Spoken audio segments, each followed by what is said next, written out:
ভগ্ন ধ্বজে, সেক্ষেত্রে বলছে যৌবনের উন্মাদনায় অতিরিক্ত সঙ্গ করলে পরিণামে শারীরিক যে পরিস্থিতি হয়, শারীরিক এবং মানসিক যে পরিস্থিতিটা হয়, সেই ক্ষেত্রে এটা এই বীজ শিলে বেটে ঘিয়ে ভেজে চিনি মিশিয়ে যদি কিছুদিন হালুয়ার মতো খাওয়া যায়। নমস্কার বন্ধুরা, শ্রী সঞ্জীবন বলছি। আমাদের অতি সুপ্রাচীন ঐতিহ্য আয়ুর্বেদ, আর সেই আয়ুর্বেদ নিয়ে সারাটা বছর নিরন্তর সাধনা এবং তার প্রচার এবং প্রসার, যার জীবনের একমাত্র মূল মন্ত্র, সেই গৌরচন্দ্র দাস মহাশয়ের নেচার পট নার্সারিতে আমরা অনেক দিন পরে এসেছি এবং আজকে অনেক বিষয় আমাদের জানার আছে। আমরা যতগুলো ভিডিও করেছি সবগুলো ভিডিও থেকে আপনারা উপকৃত হয়েছেন, আজকেও আপনারা অনেক বেশি উপকৃত হবেন। এমন কিছু বিষয় আজকে রয়েছে যেটা অত্যন্ত গুরুত্বপূর্ণ বিষয়, আপনারা মনোযোগ সহকারে পুরো ভিডিওটি দেখবেন, একেবারে স্কিপ করবেন না। গৌরদা, হ্যাঁ বলুন। এই ফলটিকে অনেক মানুষ চেনেন না। হ্যাঁ, আমি যদিও চিনি, কিন্তু অনেক মানুষের চেনার দরকার। হ্যাঁ, সচরাচর কোনো বাগানে বা কোনো নার্সারিতে এই গাছের দর্শন পাওয়া যায় না। না, দর্শন পাওয়ার কথাও নয়, কারণ দেখতে ভালো লাগে, কিন্তু এর পেছনে যন্ত্রণাও আছে, আবার মজাদার ব্যাপারও আছে। বিষয়টা হচ্ছে এই দিকটা যদি দেখেন, থোকা থোকা দেখতে ভালোই লাগছে, একদম সোনালি বর্ণের, একদম যেন ভেলভেট দিয়ে মোড়া রয়েছে, তবে এটা দেখতে অনেকটা শিমের মতো মনে হচ্ছে, যার জন্য এটার আরেকটা নাম হচ্ছে শুক সিম্বি। আবার এটার প্রচলিত আমাদের ভাষা, মানে আমরা যেটা জানি, এটা আলকুশি, কিন্তু পাশাপাশি আরেকটা বিষয় বলি, দেখতে অনেকটা কলার মতো বলে এটাকে অনেকে তরু কলাও বলে। কলা গাছে কলা হয়, কিন্তু লতানে গাছে কলা হয়, এটা তো সাধারণত দেখাই যায় না। তো এটা যেহেতু কলার মতো কিন্তু লতানে গাছে হচ্ছে বলে তরু, ওই জন্য তরু কলা বলা হয়। তো এর আরও নাম আছে, সংস্কৃতে এটাকে আত্মগুপ্তা বলে। তো এটা বর্ষাকালে হয়, বর্ষজীবী উদ্ভিদ, কিন্তু এটা এই সময়টা ফল হওয়া শুরু ফলটা হয়, অর্থাৎ শীতকালে এটা পাকে।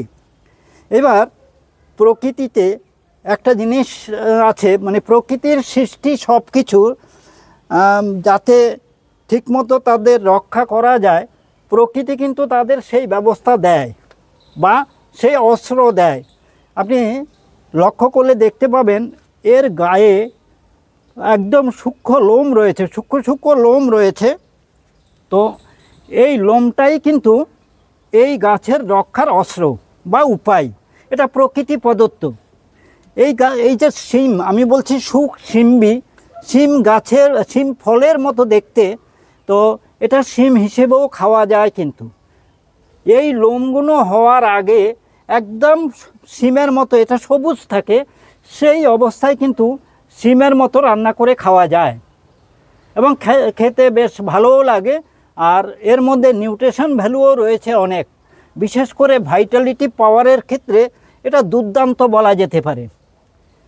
আর যে কথাটা বলছিলাম যে প্রকৃতি এদের রক্ষার জন্য একটা অস্ত্র দিয়েছে, সেটা হচ্ছে লোম।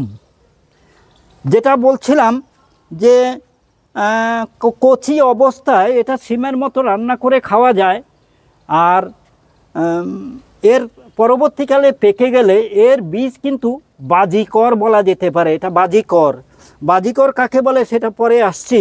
তার আগে এর অস্ত্রের এর আত্মরক্ষার অস্ত্রের বিষয়টা বলি। এই ফল কাঁচা অবস্থায় খাওয়া যায়, পেকে গেলে এটা কিন্তু নর এবং বানর উভয়ের কাছে খুব প্রিয়। প্রিয় আমি এই জন্যই বলছি, নর আর বানরের কথা কেন বললাম, বানরের প্রসঙ্গটা আগে আসি। বানর বা হনুমানের বড় বড় দল আপনারা দেখতে পান। তাই হনুমানের যে বড় বড় দলের মধ্যে কর্তা কিন্তু একজনই, এই যে যাকে বলে দলের গোধা।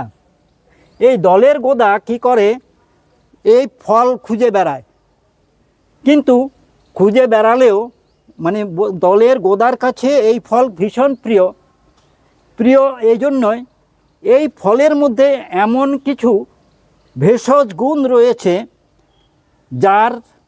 যেই ভেষজ গুণের জন্য দলের গোদা অর্থাৎ পুরো দলের ক্ষেত্রে কর্তৃত্ব করতে পারে এই ফলের বীজ খেয়ে। মানে আপনি বলতে চাইছেন এই গাছের যে ফল, হ্যাঁ, সেটা এদের দলপতি হওয়ার জন্য সাহায্য করে। দলপতি হওয়ার জন্য সাহায্য করে বলতে কি, দলটা থাকবে কিন্তু তার কর্তৃত্বে থাকবে, সেটা কর্তৃত্বে রাখতে গেলে তার কিছু শক্তিও থাকতে হবে। তো মানে পুরুষত্ব শক্তি, পুরুষত্ব শক্তি অর্থাৎ হনুমানের দলে রমণী থাকে অনেক বা ফিমেল, তাহলে এতগুলো ফিমেলের একমাত্র কর্তা উনি। তো সেই কর্তা যে কর্তৃত্ব করে অর্থাৎ এতগুলো রমণীর সঙ্গে রমণ করা বা রতিক্রিয়া করা, সফলভাবে রতিক্রিয়া করা এবং দলটাকে আরও বাড়ানো, এই যে শক্তি, এই শক্তিটা কিন্তু এই ফলের বীজের মধ্যেই রয়েছে, বাজিকর যাকে বলা হয়। তো হনুমান এটা খুঁজে বেড়ায়, কিন্তু যখন এটার মধ্যে এই ভেলভেটের মতো লোমটা এসে যায় তখন কিন্তু হনুমানের ধারে কাছে আসে না, কিন্তু দেখে রাখে যে কবে পাকবে, কবে ফল ফেটে বীজগুলো পড়বে। তো যখন ফল পেকে যায়, পেকে যাওয়ার পরে বীজগুলো কুড়িয়ে কুড়িয়ে ওই দলের গোদা খায়, আর খায় বলেই তার মধ্যে অত শক্তি, অত ভাইটালিটি পাওয়ার। ঠিক মানর বা হনুমানের ক্ষেত্রে যেটা কার্যকরী, মানুষের ক্ষেত্রেও এটা কার্যকরী। এর শুধু যে আজকে প্রসঙ্গক্রমে বলি, যৌন সমস্যার ব্যাপারটা নীরবে নিভৃতে কিন্তু মহামারীর মতো বেড়ে চলেছে, নীরবে নিভৃতে মহামারীর আকার ধারণ করছে। আর এই যৌন সমস্যার বিষয়টা গোপনে গোপনে সারাতে গিয়ে এবং চটজলদি সারাতে গিয়ে প্রত্যেকেই আরও সর্বনাশটি করে ফেলে। বিশেষ করে স্বঘোষিত ডাক্তারদের, মানে স্বঘোষিত হোটেলে যে যৌন রোগের ডাক্তার, তাদের কাছে গিয়ে আরও বেশি সমস্যায় পড়ে। যারা ডাক্তার নয় অথচ ডাক্তার বলে পরিচয় দেন, স্বঘোষিত, আমি বলেছি স্বঘোষিত ডাক্তার, তো তারা চটজলদি রেজাল্ট দেখাতে চায় বিভিন্ন রকম কেমিক্যাল দিয়ে। যাই হোক, সেক্ষেত্রে নানা রকম, মানে এই ব্যাপারটা আমরা জানতে পারি বিভিন্ন জায়গা থেকে, অনেকে এসে তাদের পরিস্থিতির কথা বলে আমরা এগুলো জানতে পারি। তো এবার আমি আসি, এই গাছটা যদি কেউ বাড়িতে লাগাতে চান, সাবধান, খুব ভালো জিনিস, খুব তাড়াতাড়ি বেড়ে ওঠে, যত্নআত্তির দরকার হয় না, কচি অবস্থায় রান্না করে খেতে পারবেন, খুব ভালো সবজি হতে পারে। কিন্তু যেই মাত্র এর গায়ে, এখানটায় আরেকটু দেখিয়ে দিন তাহলে সুবিধা হবে, এর গায়ে এই যে লোমগুলো এসে যায়, এটা কিন্তু চুলকায়, ভয়ানক চুলকায়। হ্যাঁ, ভয়ানক চুলকায়। গ্রামে গঞ্জে অনেকে এটাকে দয়ার গুঁড়ো বলে, দয়ার গুঁড়ো। এটা যেখানে থাকবে আশেপাশে কেউ আসতে চায় না, তো বাড়িতে কেউ করতে চাইলে সাবধানে করবেন। এটা হাওয়ায় উড়ে, কিন্তু হাওয়ায় উড়ে এর লোমগুলো যদি গায়ে লাগে সেক্ষেত্রেও কিন্তু চুলকবে, তো এটা থেকে সাবধান। আর এটা কালেকশান করতে গেলেও অবশ্যই হ্যান্ড গ্লাভস পরে কালেকশান করতে হবে। আর হ্যান্ড গ্লাভস পরে কালেকশান করে রোদে, মানে একটা সাইডে এমনভাবে করতে হবে যাতে অন্যদের অসুবিধে না হয়, শুকিয়ে এর থেকে যে বীজগুলো, এই বীজগুলোই মূলত বাজিকরের ভূমিকা রয়েছে আর কি। তো এই বিষয়টাই সংক্ষেপে পয়েন্ট ওয়াইজ আমি আপনাদের বোঝানোর চেষ্টা করছি। হ্যাঁ, এই যে আলকুশি গাছ, এটা অনেক নিচের থেকে উঠে এসছে। এটা তো দোতলার ছাদ, তার মানে এখান থেকে 40 ফুট নিচে এর গোড়া। ওই যে দেখছেন 40 কেন 50 ফুট দূরে এর গোড়া, ওখান থেকে উঠে এসছে এখানে। তাহলে ফলটা কিন্তু নিচেও রয়েছে, দোতলা তো মানে ওই এর নিচের তালাতেও রয়েছে, এখানেও রয়েছে। তার মানে আপনি যদি দেখেন এই একটা গাছে ওই নিচে থেকে ঝুলছে, এরকম ফল কিন্তু নিচে থেকে ঝুলছে। যেটা কথা প্রসঙ্গে বলছিলাম, একদম থোকা থোকা ঝুলছে।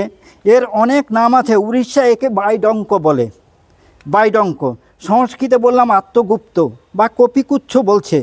বৈজ্ঞানিক নাম হচ্ছে মুকুনা প্রুয়েন্স। মুকুনা প্রুয়েন্স এ বৈজ্ঞানিক নাম, যেটা বোটানিক্যাল নেম বলছি। আর ফেবিসি পরিবারভুক্ত এটা। তবে সংস্কৃতে যে আত্মগুপ্ত বলছি, এর কিন্তু নামের তাৎপর্য রয়েছে। আর এটা যেটা বলছিলাম, অথর্ববেদে বৈদ্যকল্পের 75, 41, 311 সূক্তে এর কিন্তু প্রচুর বর্ণনা রয়েছে। আর এটা ওখানে সেই বৈদিক কল্পের বিভিন্ন সূক্তিতে এটাকে যেভাবে আলোচনা করা হয়েছে, বলছে এটা যখন পাকে তখন হনুমানের এবং মানুষের কাছে এটা খুব প্রিয় হয়ে যায়। এরা এর বন্ধুতা প্রার্থনা করে। কেন করে? অ্যাকচুয়ালি এই ফল, যে কথাটা বলছিলাম, কেন এত প্রিয়, একে বলে বাজিকর। অ্যাকচুয়ালি বাজিকর কথাটি দুটি অর্থ বহন করে।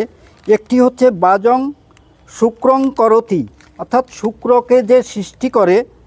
আরেকটি অর্থ হচ্ছে যদ দ্রব্যং পুরুষং কুজ্জাত বাজিব সুরতক্ষ মম, অর্থাৎ যেই দ্রব্যের শক্তি অশ্বের মতো রমণে প্রবৃত্ত করতে পারে, সেই দ্রব্যই হচ্ছে বাজিকর।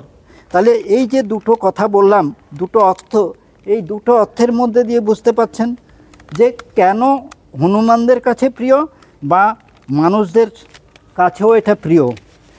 এর অনেক গুণ রয়েছে, দেখতে পাবেন। বিশেষ করে সুশ্রুতের কথা বলি, এটা তো আমি ওই শুক্তির কথা বলছি। সুশ্রুতে বলাধান ও বাজিকরণার্থ মাসকলাই সহযোগে এই বীজের কাঠ পান করার উপদেশ দেয়া হয়েছে সুশ্রুতে। আবার বাগভট্ট রক্তপিত্তে আত্মগুপ্তা বীজ বা শাক ভোজনার্থ ব্যবহার করতে বলা হয়েছে, অর্থাৎ এর শাকও খাওয়া যায়। এটা বলছিলাম যে বীজ মানে এর ফলটা রান্না করে খাওয়া যায়, এর বীজ পরবর্তীকালে বাজি করার জন্য খাওয়ানো হয়, আবার এর পাতাটাও খাওয়া যায়। আবার চক্রপাণি দত্ত বলছে বাত ব্যাধিতে আত্মগুপ্তা মূলের কাঠ পান করার উপদেশ দেয়া হয়েছে। আবার ভাব প্রকাশের 16 শতকের গ্রন্থে বলা হয়েছে বিবৃদ্ধ জনিকে সংকীর্ণ করণার্থ এই আত্মগুপ্তা মূলের কাঠে তুলো বা পরিষ্কার ন্যাকড়া ভিজিয়ে ধারণ করার উপদেশ দিয়েছেন। তবে এই সব ক্ষেত্রে অবশ্যই বলবো একটা চিকিৎসকের বা বিশেষজ্ঞের পরামর্শ নেওয়া উচিত। তো এরকম ধরনের অনেক গুণাগুণ রয়েছে। যেরকম আরেকটা বিষয় বলি, অল্প বয়সে কুঅভ্যাসজনিত শুক্রক্ষয়ে যার পরিণতিতে শুক্রতারল্য হয়, সেই ক্ষেত্রে নানা রকম সমস্যা হয়, যৌন সমস্যা হয়। সেই ক্ষেত্রে বলছে আত্মগুপ্তার বীজ 4-5টি প্রত্যহ 8 কাপ গরম দুধে ভিজিয়ে রেখে পরের দিন সকালে খোসা ছাড়িয়ে শিলে বেটে 2-3 চা চামচ ঘিয়ে অল্প ভেজে এটা একটু চিনি বা মিষ্টির গুঁড়ো মিশিয়ে যদি কিছুদিন খাওয়া যায়, তাহলে ওই সমস্যাটা মিটে যাবে। অর্থাৎ শুক্রের যে তারল্য, সেটা গাঢ়ত্বটা ফিরে আসবে। আবার বলছে রক্তপিত্তে, এই রক্তপিত্তের ক্ষেত্রে বলছে 20 গ্রাম আন্দাজ আলকুশির বীজ আগের দিন রাতে ভিজিয়ে রেখে পরদিন তার খোসা ছাড়িয়ে একটু থেতো করে 5-6 কাপ জলে সিদ্ধ করে আন্দাজ 3 কাপ থাকতে নামিয়ে, অর্থাৎ ঢিমে আছে এটা ফোটাতে হবে। এটা অর্ধেক হয়ে গেলে তখন ওটা খেতে হবে। এটাও 2-4 দিন যদি খাওয়া যায়, তাহলে রক্তপিত্তের ক্ষেত্রে এটা উপকার পাবে। আবার দেখা যাচ্ছে অনেকের হাত, বিশেষ করে বেশি বয়সে হয়, পৌরদের ক্ষেত্রে হয়, হাত ঠিকমতো ওঠে না, হয়তো কিছুটা উঠলো কিন্তু পুরোটা ওঠে না। সেই ক্ষেত্রে এটা বলছে হাত অর্ধেকটা কোনো রকম উঠলো বটে, কিন্তু বহু কষ্টে যে ডান বা যেই হাতেই হোক না কেন ঠিকমতো উঠছে না। তো এই ক্ষেত্রে বলছে আলকুশি গাছের মূল জল দিয়ে বেটে আন্দাজ 1 চা চামচ রস পরপর কয়েকদিন খেলে ওই অসুবিধাটা কেটে যাবে। এবার ভগ্ন ধ্বজে সেক্ষেত্রে বলছে যৌবনের উন্মাদনায় অতিরিক্ত সঙ্গ করলে পরিণামে শারীরিক যে পরিস্থিতি হয়, শারীরিক এবং মানসিক যে পরিস্থিতিটা হয়, সেই ক্ষেত্রে এটা এই বীজ শিলে বেটে ঘিয়ে ভেজে চিনি মিশিয়ে যদি কিছুদিন হালুয়ার মতো খাওয়া যায় তাহলে কিন্তু ওই ধ্বজভঙ্গর সমস্যাটা মিটে যাবে। আবার মাংসপেশির বাতের ক্ষেত্রেও কিন্তু এটা খুব কার্যকরী। এই মাংসপেশির বাতের ক্ষেত্রে বলছে মানে এই রোগ সাধারণত শিশু বলুন, বালক বলুন, যাদের স্থূল চেহারা তাদের ক্ষেত্রে এই সমস্যাটা হয়, সেক্ষেত্রেও কিন্তু এই বীজটা ভালো কাজ করে। আর যাদের শুক্র খুব কমে গেছে, খুব সামান্য, সেই ক্ষেত্রে বলছে এই আলকুশির বীজ চূর্ণ একটু ধিমে আছে ঘি দিয়ে যদি অল্প ভেজে এটা খাওয়া যায় তাহলে কিন্তু এই সমস্যাটা মিটে যাবে। আবার অনেকের পেটে বায়ু জমে গরম হলে, পেট গরম হয়ে যাওয়া বলছে, সেই ক্ষেত্রে আলকুশির বীজ চূর্ণ 1 আনা মাত্রায় নিয়ে ঠান্ডা জলসহ খেলে পেট ঠান্ডা হবে, বায়ু কমবে এবং উপসর্গও দূর হবে। নেক্সট যদি আসি, বুকে কফ এসেছে, বুকে কফ আছে কিন্তু বেরোচ্ছে না, এই ক্ষেত্রে বলছে আলকুশির মূল কিছুটা পরিমাণে 8 আনা পরিমাণে নিয়ে 1 পোয়া জলে সিদ্ধ করে যখন 3 ভাগ জল কমে যাবে তখন আঁচ থেকে নামিয়ে ঠান্ডা করে এই কাঠ প্রত্যহ সকালে বিকালে যদি খাওয়া যায় তাহলে এই সমস্যাটাও মিটে যাবে। আবার অনেকের রক্ত দূষিত হয়ে যায়, তো রক্ত দূষিত হয়ে গেলে এই ক্ষেত্রে বলছে আলকুশির বীজের কাঠ তৈরি করে রোজ 1 ছটাক পরিমাণে সকালে বিকালে খেলে তাহলে রক্ত শুদ্ধিত হবে, অর্থাৎ রক্ত দৃষ্টির যে সমস্যা সেটাও কেটে যাবে। আবার মেয়েদের ঋতুস্রাবের ক্ষেত্রে অনিয়মিত যদি ঋতুস্রাব হয় সেই ক্ষেত্রে বলছে এই আলকুশি বীজের গুঁড়ো 1 চামচ করে যদি কয়েকদিন খাওয়া যায় তাহলে ওই অনিয়মিত ঋতুস্রাব নিয়মিত হবে। আবার এর মূলের রস জ্বর, সর্দি, কাশি এসবের ক্ষেত্রেও কিন্তু ভালো কার্যকরী। আমাশয় রোগের ক্ষেত্রেও এটা কিন্তু ভীষণ কার্যকরী। তাহলে এত গুণে মানে এত ভেষজ গুণে গুণান্বিত, অথচ এটা সম্পর্কে মানুষের মধ্যে সেই চেতনাটা নেই। এটা ভীষণ কার্যকরী। আমরা চরক সংহিতায়, অথর্ববেদে, সুশ্রুতে, বিভিন্ন পুরনো আয়ুর্বেদ গ্রন্থাদিতে এটা নিয়ে কিন্তু প্রচুর আলোচনা রয়েছে। আর এটা বনে জঙ্গলেও হয়, কিন্তু এখন তো বন জঙ্গল কমে যাচ্ছে, আস্তে আস্তে এটা বিলুপ্ত হয়ে যাচ্ছে। তো আমি প্রত্যেককেই বলবো বিভিন্ন কঠিন এবং জটিল যৌন সমস্যার সমাধানের ক্ষেত্রে এই প্রাকৃতিক জিনিসটাকে ব্যবহার করে আপনারা প্রাকৃতিক উপায়ে প্রকৃত সুস্থতা লাভ করুন, সুস্থ থাকুন। এটা ওই বাগানের এক কোণে যদি লাগিয়ে রাখেন, খুব যত্নার্থীর দরকার হয় না, খুব সহজেই এটা হতে পারে।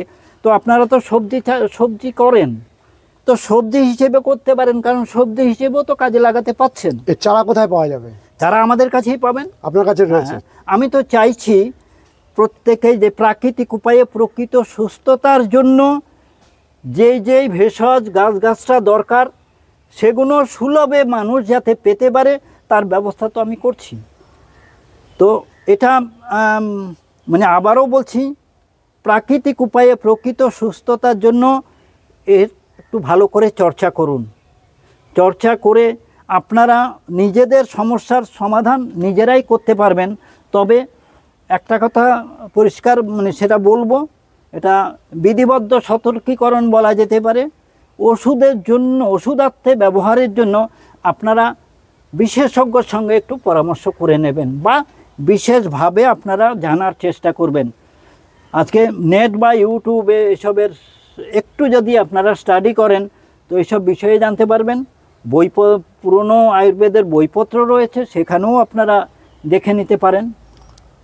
গৌরদা, আমার প্রিয় দর্শক বন্ধুরা, আপনার সাথে সরাসরি ফোন করতে যদি চান তাহলে কোন নম্বরে ফোন করবেন, এবং যদি আপনারা এখানে আসতে চান কিভাবে আসবেন পথ নির্দেশটা দিন। আমার মোবাইল নাম্বার হচ্ছে, মোবাইল বলুন হোয়াটসঅ্যাপ বলুন একই নাম্বার, 8777466459। আবারও রিপিট করছি, 8777466459। আর যারা সরাসরি এখানে আসতে চান, এই গাছের সঙ্গে আরও বিভিন্ন রকম মানে শয়ে রকম ওষুধি গাছ রয়েছে, দেশি বিদেশি পৃথিবীর বিভিন্ন দেশের গাছগাছরা রয়েছে। সেই সব সম্পর্কে যদি কেউ মানে জানার কৌতূহল থাকে সরাসরি চলে আসবেন।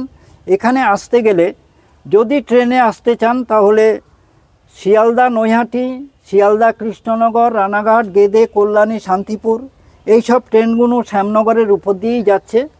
এই শ্যামনগর স্টেশনে নেমে 4 নম্বর প্ল্যাটফর্মের দিকে অটো স্ট্যান্ড রয়েছে, অটো স্ট্যান্ডে এসে বলতে হবে ঝাউতলা খ্রিস্টান হসপিটালে যাব।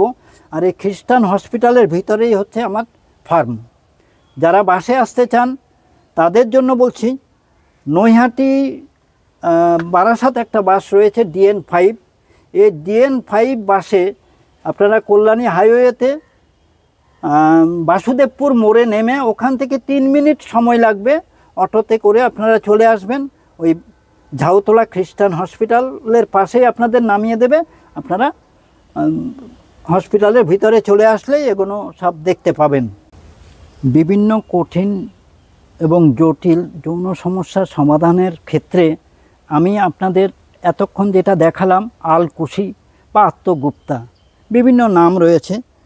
এছাড়া আমার কাছে আরও বিভিন্ন রকম সব ভেষজ রয়েছে। তার মধ্যে একটা ভেষজ, এটা হচ্ছে বীর্যমূল বলে এটাকে। এই যে গাছ দেখতে পাচ্ছেন, এর নিচে ছোট ছোট গুটি গুটি মূল হয়, এটাকে বলছে বীর্যমূল। এই যে এর ফুলও হয়, এই দেখুন এর ফুল, এই যে ফুল, এই বীর্যমূলে কিন্তু খুব ভালো কাজ করে। আরেকটা গাছ আপনাদের দেখাচ্ছি, এর নাম হচ্ছে কুমারী লতা।